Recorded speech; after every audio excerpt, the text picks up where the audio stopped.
If you want to know what happened, and as to why this monthly update is 2 parts long, be sure to check out part 1.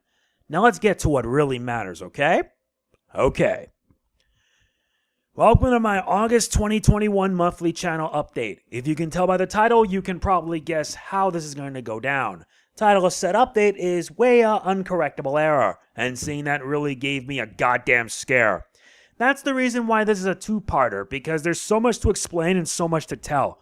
I told a lot of what went down in part 1, so let's get to what really matters. This is part 2 after all. First off is shoutouts and sponsors. Donation shoutouts goes to, yet again, Never Around. It's thanks to him and his donos that I was able to get my hands on a 2TB Seagate external hard drive. Why did I get an external hard drive with more space? Let's just say that I need to store my playthroughs and all. I may as well get another one for the sake of moving all the stuff that are in the other portable drives and have them there. I have to in order to preserve my archive playthroughs. Yeah, been doing this for a long time and there's a lot to archive. And I mean a freaking lot. Oh, and unlike DSP Gaming, I don't hide anything from anyone. When I tell you guys what I do with the donos I get, I make sure you guys know. Besides, it's not like someone's going to magically donate $500 to me and then I get the new Xbox console. If that happened, you'd probably see me do Rare Replay, aka Banjo-Kazooie and Banjo-Tooie. A guy can dream. By the way, if you would like to chip in and deliver a dono, the PayPal link is in the description. It's not mandatory, but always appreciated. Next are channel member shoutouts, and we got 4 members now. First off, shoutouts to our newest channel member, Cairo0. In addition, we have our 3 longtime members, Tomboy Player 1993 for 10 months, Big Cammy 007 also for 10 months, and Javier Munoz for 11. I hope that we'll be getting more channel members down the line, so if you want to be a member, you can do so by hitting that join button. I will also be working on adding tiers similar to my Patreon.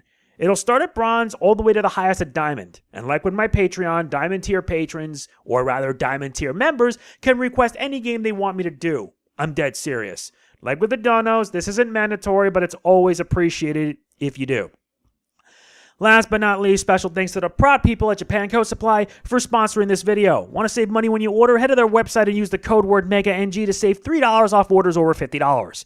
Like I always do on every update video, I gotta explain the importance to like, comment, share, subscribe, and click the bell. I say it many times because I wish to improve the watch time from subscribers, or rather improve my watch time. For the month of July alone, 17% of my watch time has come from my subscribers, while 83% come from non-subscribers. I want to improve that. I want things to get better, and maybe I can convince those that aren't subscribed to consider. Now that I got all that out of the way, let's get to the meat and potatoes, starting with what happened in July 2021 in review. There's been a lot. We finished a few games such as Fire Emblem 4, Genealogy of the Holy War. One thing I'm pointing out is that I had 2 reasons for doing Fire Emblem 4. The first reason is to show my appreciation for the Fire Emblem franchise, and the second was that I was inspired by Mang's playthrough. I'm serious. That made me laugh my butt off, but at the same time, I learned about the game, its many features, etc. I wanted to give Fire Emblem 4 a shot, and this is the result. Next Fire Emblem game I'm doing is Binding Blade Project Ember, but on hard because I'm a masochistic douchebag. Yeah, sorry, masochistic douchebag. But that won't happen for a while. Along with Fire Emblem 4, I also finished Ninja Gaiden Sigma 1 and 2. I mentioned in part 1 how the whole laptop BSOD mess kind of derailed my playthrough of the second game. Well, not really, because thanks to setting up multiple saves, I was able to finish it with little to no difficulty. Yes, I had fun playing Ninja Gaiden Sigma 2 because honestly, it was much better than the first. And the fact that the game lets you prep yourself before the final boss, it's something that the first game outright lacked, and I hated that. It's reason why in the final level of the game, in the first game, I got Ninja Dog rank because I died so much at the final boss that it kind of pissed me off. I was mad, and I'm thankful that it's behind me. I had fun with Sigma 2, though. In terms of new stuff, there was a lot, and I literally mean that. We started The Legend of Zelda Skyward Sword HD, The Great Ace Attorney Chronicles, Blaster Master 03, and Ninja Gaiden 3 Razor's Edge. 3 of the playthroughs have commentary while 1 doesn't. Why? Tradition. Every time I do an Ace Attorney game, I don't do commentary at all. A commenter wondered if it was on purpose. To answer that, it is on purpose. It's been like this since I did Ace Attorney for Nintendo DS. Made no better by the fact that some commenter made their account last month, so I ain't taking their word for it, believe me. But anyway, the month of August is going to be devoted to these 4 games. Why? Because I got no interest in buying new games. Plus, I already wasted some of the money that I had saved up for either a new business laptop or PS TV to not only pay off my pre-order for Ghost of Tsushima Director's Cut, but also Neo: The World Ends With You. And no, there's not going to be a playthrough of it. This is one that I want to experience for myself. That, and I was denied a review copy despite the fact that I covered Legend of Mana Remastered and Saga Frontier Remastered. Ah well. Anyway, as for the other games, hopefully they won't be long, but I gotta go through a lot, especially Rager's Edge. I'm not looking forward to doing it, trust me, I know. Shoutouts to Nicholas Norman, by the way, because he seems to understand. Truly. I will be doing more YouTube streams, and yeah, I finished Spider-Man Remastered 100%, and I'm only missing 2 trophies in order to get the Platinum. Once I get that, that's it. There's still the DLC, and I will get that done, but the next game on the list is Batman Return to Arkham. I'm starting with Arkham Asylum, and let's just say it's going to be quite a ride. I hope you guys don't miss it, because that would really be a shame if you did. So be sure to check the streams out when they come around, and you'll mostly see a stream of me playing Virtua Fighter 5 Ultimate Showdown. Yeah, moving on. Okay, remember last month when I said that I had 2 special videos planned? Unfortunately, due to the laptop BSOD, that plan kind of got derailed. I'll figure something out with this, but I can say that the Final Fantasy Pixel remasters are out, and if I get my hands on them, I will be making my own judgment on them. But I will be discussing it on my Real Talk. As for the level 5/Yokai Watch video, give me some time. But yeah, let's just get on with the Real Talk because I don't want to drag this on any further than it already is. Plus, I have to make sure I get this up sooner rather than later. This month's Real Talk is going to be split into 2. Thing is, there's a lot that I really want to talk about, and the first one is proof of that. My Real Talk Part 1 is devoted entirely to Activision-Blizzard. What a fall from grace these scumbags have had, and it's only going to get worse. I don't need to go too much into details, but basically the state of California has filed a lawsuit against the company.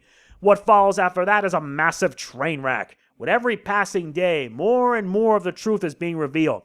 If you thought what happened with Ubisoft was bad, and yes, it's still bad because many of the people that turned out to be scumbags left the company just to avoid being prosecuted. But anyway, Ubisoft is a terrible company, but Activision-Blizzard makes Electronic Arts look like saints.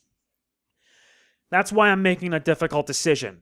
As of today, August 3rd, 2021, I will no longer be covering any content from Activision-Blizzard until the company gets their heads out of their butts and actually make things right.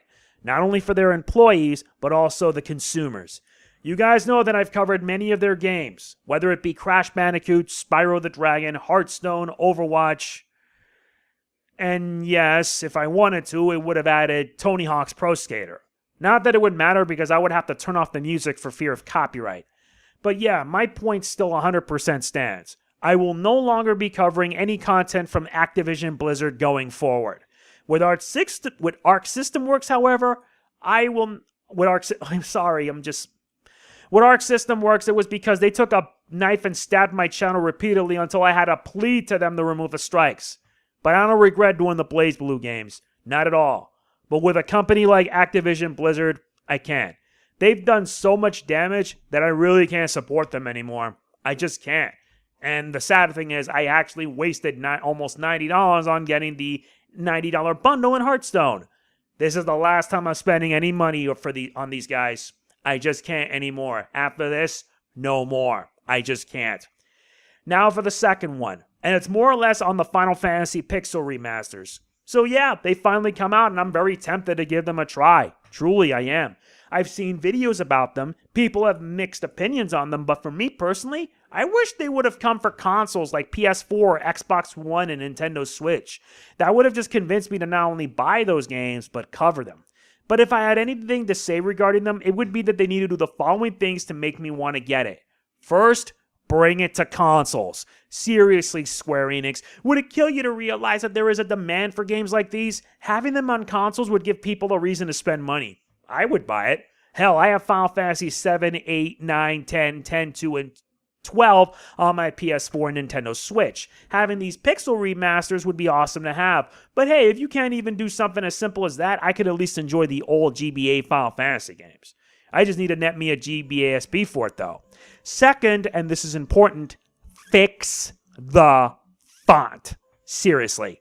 The font that you guys use is just bad. Come on, is it any wonder why the Steam versions can let you change the font? But you have to fiddle with it, which is a bit unorthodox. But hey, hopefully you guys can listen and maybe consider. Last but certainly not least, include the content that were in the later releases. I can understand that these are based off the original versions, but a lot of us kind of like the updated ones that not only rebalance the game, but also add additional content. Plus, with the pixel remasters, imagine how insanely good they would turn out. But I'm not one to judge, you know? I really am not. I hope that they would consider, but if not, what can you do? And that's it. Yeah, it's long, and trying to make sure this script is set probably helps. That's it for this update. If you enjoy this, hit that like button. It means a lot, truly. Please don't forget to like, comment, share, subscribe, and click the bell. All of it helps, truly. Oh, and if you want to be more awesome, be sure to hit that join button to be a channel member, or you can support me on Patreon. All of it isn't mandatory, but it would totally be appreciated nonetheless, truly. Yeah, this is the third time I said that. This is MegaNG signing off. Peace out. This is gonna truly be the end of me. Who knows?